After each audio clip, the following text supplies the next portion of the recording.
sira na. Mga punong putol na, naguwal at nagtapa. Katubig ay marumi, nagsisilutang ng mga basura.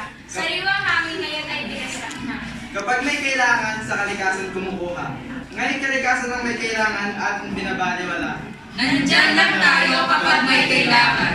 Mga binigay nilang tulong, bakit hindi natin masuklian?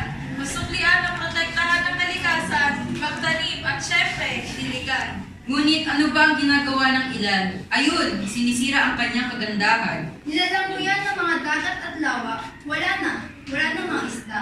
Basura ng nakasira, maging ng mga lasod na pumatay sa kanila.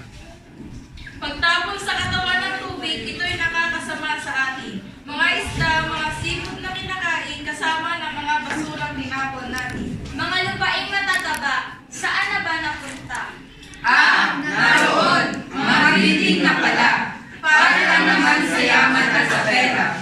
Sariwang hangin, usok ang nakasira. Ang dahilan, mga fabrika. Pero teka, hindi lang pala hangin ang nasira. Buhay ng tao nawala. Katubigan ng Maynila, basura na. Tao pa rin ang may gawa.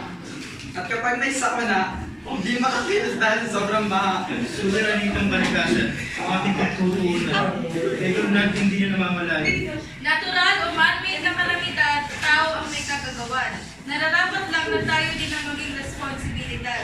Sa simpleng tamang pagtapon ng basura, makatulong na maitapon ito ng tama. Sa simpleng pag-alaga sa kapaligiran, mailigtas pa ang ating kinatakasan.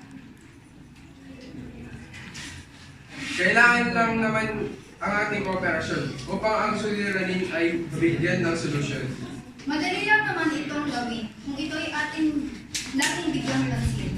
Bigyang pansin ang suliraning pangkalikasan.